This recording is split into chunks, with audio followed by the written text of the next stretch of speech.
नमस्कार दोस्तों, बहुत बहुत स्वागत है आपका मध्य प्रदेश के करंट अफेयर्स में। मैं हूं नीलेश और आप सभी का आज के 18 जनवरी के करंट अफेयर्स में स्वागत करता हूं। और करंट अफेयर की शुरुआत आज के विचारों के साथ सोच का ही फर्क होता है, वरना समस्याएं आपको कमजोर नहीं बल्कि मजबूत करने के लिए आती हैं। हम जितना ज़्यादा समस्याओं से जूझेंगे, लड़ेंगे, हम उतने ही ज़्यादा मजबूत होंगे। मजबूती का मतलब ये होता है कि आपके अंदर अनुभव आता है, इसीलिए समस्याओं के साथ लड़ते रहिए, जूझते रहिए। और ये पहले प्रश्न का हम सब जवाब ढूंढते हैं और बहुत ही अच्छा प्रश्न है आज का, इसी कोटेशन के साथ जुड़ा हुआ है कि सुर्खियों में रहे सुमित नागल। इस प्रश्न को आप नोट करके रख लो और इनका नाम याद करके रख लो, ये इस बार के आपके पेपर में आने वाला है। सुर्खियों में रहे सुमित नागल किस खेल से संबंधित हैं?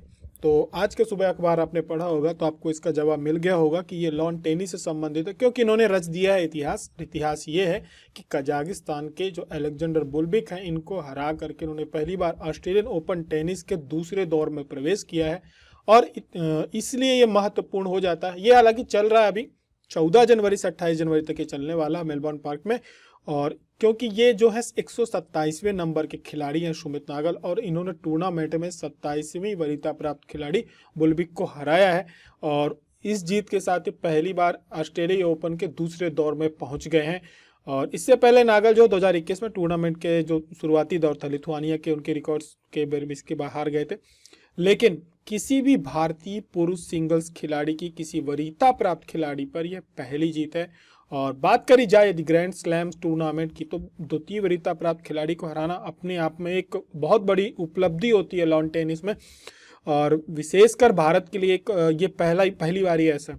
तो एक वर्ष के टेनिस में 4 ग्रैंड स्लैम होते हैं, आपको इसकी जानकारी होनी। ऑस्ट्रेलियन होता है, एक फ्रेंच ओपन होता है, विंबलडन होता है और यूएस ओपन होता है। ठीक है, ये इसी क्रम में खेल भी जाते हैं। पहले ऑस्ट्रेलियन होता है, फिर फ्रेंच होता है, फिर विंबलडन होता है। विंबलडन में हमने ज़्यादातर सेरेना विलियम्स सिस्टर का नाम सुना होगा। फिर यूएस ओपन होता है। ऑस्ट्रेलियन ओपन और यूएस ओपन दोनों हार्ड कोर्ट पर खेले जाते हैं, जबकि फ्रेंच जो होता है वो ओपन मिट्टी पर खेला जाता है। आपको एक जो कोर्ट दिखता होगा ग्रीन कलर का, ठीक है। और जब फ्रेंच ओपन आप देखे जाते होंगे तो मिट्टी पर आपको दिखता होगा एक अलग तरह का रेड सी हल्की मिट्टी होती है, आपको दिखती होगी।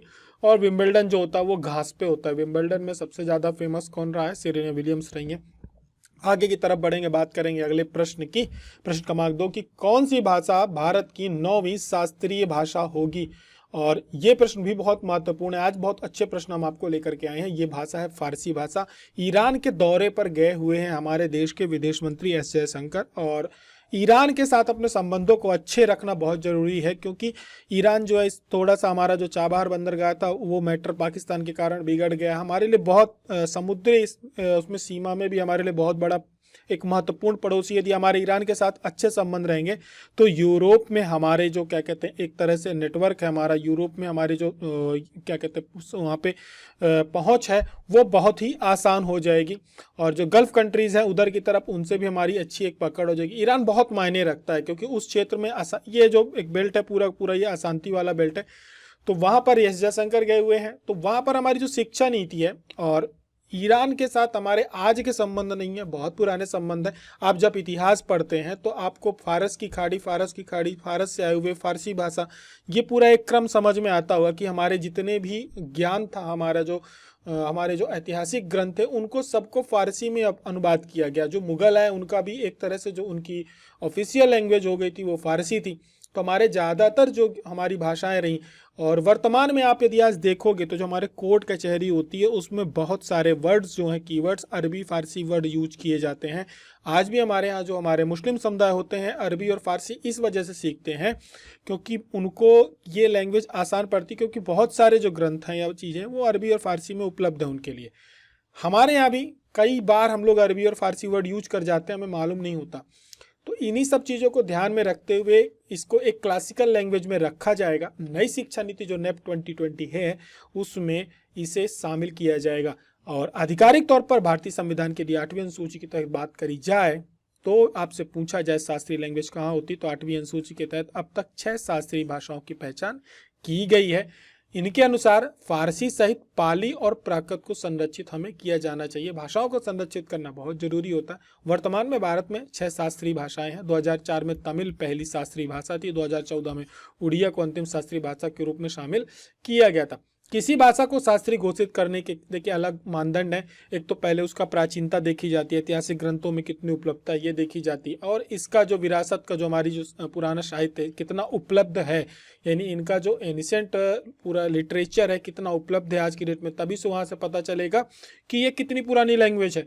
तो शास्त्रीय भाषा और साहित्य भाषा के बीच भी अंतर भी होता है, और ये सारी चीज़ें आपको पीडीएफ में उपलब्ध रहेगी, आप वहाँ से उसको देख लेंगे। बात करेंगे हम अगले प्रश्न की, ग्लोबल फायर वॉर द्वारा अभी जारी जनवरी 2024 में विश्व की सर्वाधिक शक्तिशाली सैन्य क्षमता के मामलों में भारत दुनिया में किस स्थान पर है? तो भारत दुनिया में चौथी एक बोला जाए तो शक्तिशाली सैन्य क्षमता वाला देश है। 145 देशों का आकलन किया गया था, और अलग अलग मानदंड होते हैं। पहले तो देखी जाती है कि सैनिकों की संख्या कितनी है, इसके बाद उनके पास वेपन्स किस प्रकार से हैं, और फाइनेंशियल स्टेबिलिटी कितनी है, और भौगोलिक स्थिति कैसे, इन सारी चीज़ों का अध्ययन करने के बाद देशों की रैंकिंग जारी की जाती है। तो जो टॉप 10 रैंकर्स थे इसमें सबसे पहले टॉप 1 पे अमेरिका था, दूसरे नंबर पे रशिया है, तीसरे नंबर पे चाइना है, चौथे नंबर पे भारत है, हमारे पीछे दक्षिण कोरिया, यूनाइटेड किंगडम, जापान, तुर्की, पाकिस्तान और इटली है। तो ये टॉप 10 कंट्रीज है। पाकिस्तान 9वें नंबर पे है, इटली 10वें नंबर पे है, तुर्की इसके पहले 8वें नंबर पे है। बात करी जाए नीचे से 11वें की, तो नीचे से जो लिस्ट आती है तो उसमें आइसलैंड सबसे नीचे है, और 11वें स्थान से आपको ब्राज़ील और फ्रांस मिलेगा। फ्रांस हमारे पीछे है। क्या कहते सैनिकों की जो संख्या है उसके कारण बहुत सारे आपको आश्चर्यजनक थोड़े से देखने को क्या मिल रहे होंगे कि ये कंट्री हमसे पीछे कैसे हो गई। तो सैनिकों की संख्या एक बहुत बड़ा आधार है। आपने जो टॉप इधर की तरफ टॉप 3 में देखे होंगे, आप देखे होंगे कि आबादी जो है, जैसे अमेरिका हो गई और रूस हो गई, चीन हो गई, भारत हो गई, यहाँ की आबादी अच्छी खासी है, तो सैनिकों की संख्या भी ज़्यादा है हमारे यहाँ। तो अमेरिका, रूस, चीन, भारत चौथे नंबर पर आता है। चलते अगले प्रश्न की तरफ। वर्ष 2023 के लिए सर्वश्रेष्ठ फीफा पुरुष खिलाड़ी का जो पुरस्कार मिला वो किसको मिला है? वो मिला है लियोनेल मेसी को, और बहुत सारे फीफा अवार्ड्स मिले हैं। इनमें हम देख लेते हैं। महिला खिलाड़ी का जो मिला है वो एटेना बोनमती को मिला है। सर्वश्रेष्ठ फीफा पुरुष जो गोलकीपर का मिला है वो एडरसन को मिला है। फीफा महिला गोल कीपर को मिला है मैरियाप्स को मिला है। फीफा पुरुष कोच को मिला है पेप गार्डियोला को मिला है। सर्वश्रेष्ठ फीफा महिला कोच का सरीना विगमैन को मिला है। बाकी की विधिवत डिटेल्स इसको हमने पीडीएफ में डाल देंगे, आप उसको वहाँ पे देख लेंगे। हाल ही में चलाया गया ऑपरेशन सर्वशक्ति, इसका नाम भी इस बार याद रखना। 2-3 प्रश्न है, बहुत बढ़िया है। तो ये किससे संबंधित है? ये संबंधित है आतंकवाद निरोध के लिए। ये क्वेश्चन हमने पूछा था यूट्यूब के कम्युनिटी पे, और 80% लोगों ने इसका आंसर गलत दिया है। तो ये ध्यान में रखना है। पाकिस्तान की ओर से जो सक्रिय आतंकवादी गतिविधियां हैं उनको खत्म करने के लिए, असफल करने के लिए भारतीय सेना ये सर्वशक्ति के ऑपरेशन सर्वशक्ति के नाम से अभियान चला रही है। इसके पहले सर्प विनाश नाम का भी ऑपरेशन चला था, तो इसको 2003 में क्या कर दिया गया था? बंद कर दिया गया था। तो ये विशेषकर जो चल रहा है ये हमारे जो पीर पंजाल पर्वतमाला है उसके दोनों किनारों पे जो आतंकवादी गतिविधियां होती हैं, अभियान चलते हैं, उनको खत्म करने के लिए चल रहा है। और विशेषकर जो प्रॉक्सी वार पाकिस्तान हमारे साथ खेलता है जो पुंछ राजौरी के क्षेत्र में, वहां पर इसको खत्म करने के लिए चलाया जा रहा है। और इस ऑपरेशन का जो है उधमपुर जो है इसका हेडक्वार्टर रहेगा, और वो पूरी की पूरी इस पर निगरानी करेगा। ऑपरेशन सर्प विनाश 2003 के बाद इसको क्या कहते हैं आतंकवादी गतिविधियों को शुरू करने के लिए शुरू किया गया था, और जब गतिविधियां लगभग खत्म हो गई थी इस क्षेत्र में तो इसको रोक भी दिया गया था। बात करी जाए आतंकवादी क्षेत्र हमारे यहाँ जो सक्रिय संगठन है, तो उसमें आपको जैश मोहम्मद, लश्कर तैयबा, हिजबुल मुजाहिदीन, जमात उल मुजाहिदीन, ये सब इसके इस्लामिक संगठन हैं। पीर पंजाल पर्वतमाला की बात करी जाए तो ये आप सभी को पता है कि जो हमारा कश्मीर हिमालय की एक पर्वत श्रेणी, ये आपको यहाँ पे पीर पंजाल ये दिख जाएगा शिवालिक श्रेणियों के जस्ट ऊपर की तरफ।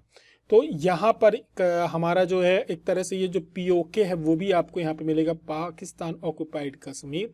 और यहाँ पर आपको जो दर्रे मिलेंगे प्रमुख, बनिहाल दर्रा, रोहतांग दर्रा, ठीक है, और इसके बाद हाजी पीर दर्रा, ये भी आपको यहाँ पे मिलेगा।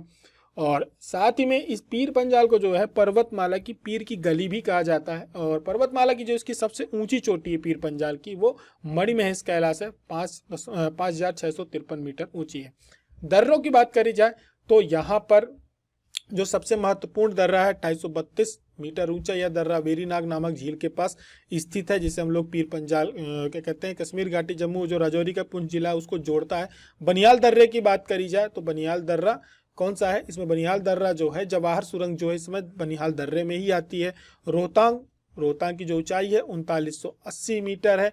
और हमेशा यहाँ पर बर्फ जमी रहती है। ये आपका हिमाचल प्रदेश लेह लद्दाख को क्या करता है, जोड़ता है। रावी और व्यास नदियाँ इसी से रोहतांग दर्रे से होकर के बहती हैं। हाजी पीर दर्रा की बात करी तो जो पुंछ और उरी का क्षेत्र है, उरी पे जहाँ पर वो घटना हुई थी, वो पीर पंजाल पर्वत के पश्चिमी छोर पर स्थित है। आगे की तरफ बढ़ेंगे, बात करेंगे छठे प्रश्न की। बौद्ध सम्मेलन आयोजित हुआ, प्रतिवर्ष आयोजित होता है। ये कहाँ किया जा रहा है इस बार? ये नई दिल्ली में आयोजित किया जा रहा है। महाबौद्ध संघ की जो बैठक, वो एक सम्मेलन और होता है, वो कहाँ होता है? भोपाल में होता है।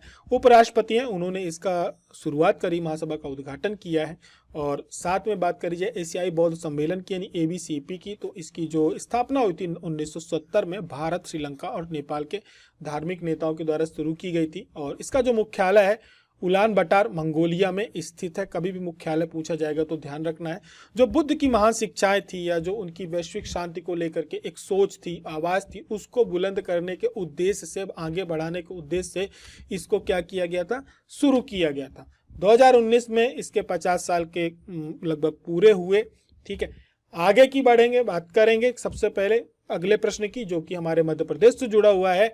किस राज्य को स्टार्टअप रैंकिंग 2022 में लीडर का अवार्ड मिला है? तो अलग अलग श्रेणी में ये अवार्ड दिए जाते हैं। मध्य प्रदेश को स्टार्टअप के क्षेत्र में लीडर का अवार्ड मिला है क्योंकि फंडिंग बहुत ज़्यादा मध्य प्रदेश में आई है और काफ़ी तेज़ी से बढ़ी है। लगभग 108% की वृद्धि हुई है, जिसकी वजह से मध्य प्रदेश को किसका लीडरशिप का अवार्ड मिला है? ये मिला है A कैटेगरी में।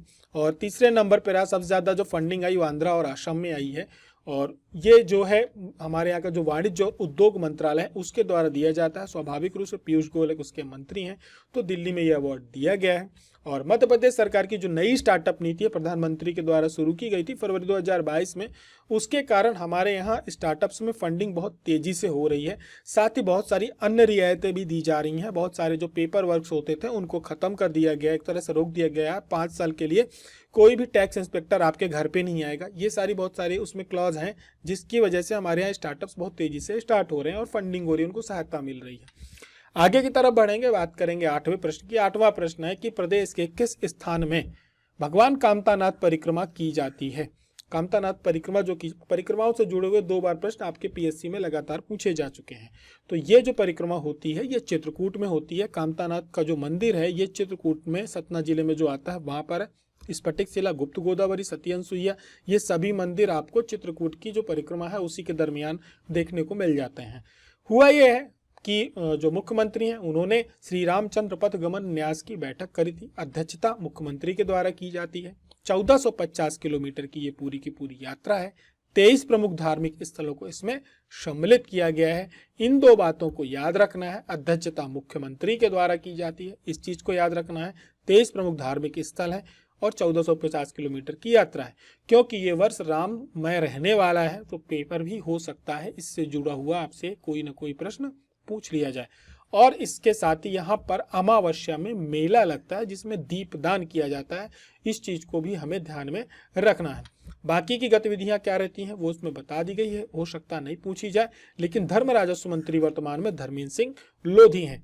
बढ़ेंगे अगले प्रश्न की तरफ। प्रश्न क्रमांक 9 है, नासिक के राष्ट्रीय युवा उत्सव जहाँ पे मनाया गया राष्ट्रीय युवा उत्सव, इस बार मध्य प्रदेश को किस क्षेत्र में द्वितीय पुरस्कार प्राप्त हुआ है? तो युवाओं ने भाग लिया था और वहाँ पर हमारा जो लोकगीत है वो पणिहारी गीत प्रस्तुत किया गया था। ये प्रस्तुत किया गया था सुश्री उर्मा वर्मा के द्वारा, जिसको द्वितीय स्थान मिला है। वहीं पे शिखा सिकरवार ने विकसित भारत का संकल्प विषय पर भाषण दिया है, इसके लिए इनको तृतीय स्थान पुरस्कृत किया गया है। आप सभी को पता है खेल एवं युवा कल्याण मंत्री जो वर्तमान में मध्य प्रदेश के हैं, पिछले स्वास्थ्य मंत्री कैलाश शारंग है। ये जो आयोजित किया जाता है युवा उत्सव, ये 12 जनवरी को स्वामी विवेकानंद के जन्मदिन के अवसर पर किया जाता है और 12 से 16 जनवरी तक युवा सप्ताह के रूप में मनाया जाता है। इसकी शुरुआत जो हुई थी 1995 में शुरुआत की गई थी। बढ़ते हैं अगले प्रश्न की तरफ। प्रश्न क्रमांक 10 है, हाल ही में केंद्र सरकार द्वारा प्रदेश को किस क्षेत्र में बेहतर कार्य के लिए CBIP अवार्ड प्रदान किया गया है? बहुत बड़ा अवार्ड था और ये प्रदान किया गया था सिंचाई के क्षेत्र में। मध्य प्रदेश ने नवाचार करते हुए हमारे यहाँ जो सिंचाई की प्रणाली है उसको, जो खुली नहर होती है उसको हटा करके पाइपलाइन के माध्यम से सिंचाई को प्रारंभ किया है, जिसकी वजह से उसको यह अवार्ड दिया गया है। और आप सभी को पता है कि जब सिंचाई पाइपलाइन के माध्यम से होगी तो उसका जो लाभ मिलेगा वो ये मिलेगा कि हमारे यहाँ जल का जो वाष्पीकरण बहुत ज़्यादा होता है, वाटर लॉस होता है, विशेषकर बांध वगैरह तोड़ दिए जाते हैं, कई बार टूट भी जाते हैं, बहुत सारी चीज़ें होती, तो वाटर लॉस बहुत ज़्यादा होता है सिंचाई के क्षेत्र में, अनावश्यक पानी भी बहता रहता है। तो उसको रोकने के उद्देश्य से ये किया गया। और साथ ही में इसमें जो इनोवेशन किया गया इसके लिए इसको ये अवार्ड दिया गया है। हमने आप सभी से एक प्रश्न पूछा था कि जो गढ़कुंडार का महोत्सव है, उत्तरों की संख्या बढ़ी है। बहुत अच्छी बात है, आप सभी उत्तर देते हैं और विशेषकर आशीष शर्मा, अमित पांडे लगातार उत्तर देते हैं। अरविंद पटेल भी हमारे नए मित्र साथ में जुड़ गए हैं। आप सभी के उत्तर हमें मिले हैं और जिन्होंने उत्तर नहीं दिया है भाई, उनके उत्तर एक बार जरूर पढ़ लिया करो।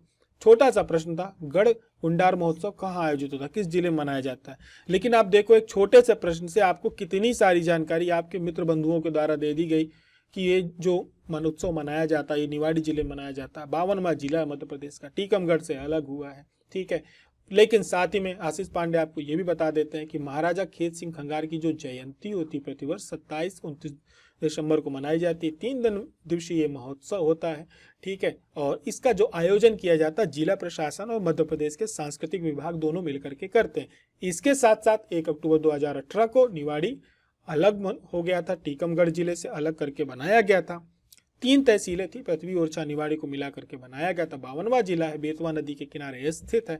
जनसंख्या क्षेत्रफल, अभी हम जनसंख्या को इसमें नहीं ले सकते क्योंकि 2011 की जनगणना में ये नहीं था सम्मिलित, फिर भी है अभी सबसे कम छोटा जिला होगा। पर्यटन स्थल ओरछा इसको विश्व विरासत स्थल में शामिल है, अस्थायी सूची में शामिल किया गया है इसको। तो इतनी सारी जानकारी हमने एक प्रश्न में खंगाल ली और एक बहुत अच्छी जानकारी आप सभी को मिलती है। अमित पांडे ने भी बहुत अच्छी जानकारियां दी हुई हैं, लगभग सेम है, लेकिन आप सभी को उत्तर देने का प्रयास करना चाहिए। धीरे धीरे हमारे फैक्ट्स मजबूत होते हैं, कितनी सारी चीजें हम यहाँ पे जान जाते हैं। तो अगली जानकारी आप सभी को देनी है कि जो आंचल कुंड धाम है बहुत खबरों में रहा है और इसका चुनाव से बहुत बड़ा संबंध है। जो अभी विधानसभा चुनाव हुए इसकी शुरुआत वहां से हुई थी और मजेदार बात यह है कि दोनों पार्टियों ने वहां से शुरुआत की थी। तो आंचल कुंड धाम किस जिले में स्थित है, इसका उत्तर आप सभी को ABCD में से कमेंट करके बताना है। उत्तर केवल नहीं बताना है, साथ साथ इसके बारे में 4 बातें आप सभी को बतानी, 4 से 5 लाइनें। हम यहाँ पर प्री प्लस मीन्स दोनों को क्या करेंगे, हमारी आंसर राइटिंग की भी प्रैक्टिस होगी और हमारे फैक्ट्स बहुत सारे मजबूत होंगे। पेपर का लेवल आप देख से समझ गए होंगे, पुराने ढर्रे से पेपर नहीं निकलने वाला है। तो इसका आंसर देना नहीं भूलें और साथ ही में करंट अफेयर्स को शेयर करना नहीं भूलें। आपको पसंद आता है तो हमारी छोटी सी मेहनत को आप अपने एक शेयर के साथ आगे बढ़ा सकते हैं और PDF टेलीग्राम चैनल पर डाल दी जाएगी। जो PDF छूटी है उसको लेकर के परेशान नहीं होना है। 11 तारीख से लेकर के इधर की जो भी PDF छूटी हैं सारी की सारी एक साथ आपको उपलब्ध करा दी जाएंगी। तब तक के लिए अपना ध्यान रखें, पढ़ाई जोरदार करके रखें। जय हिंद, जय भारत।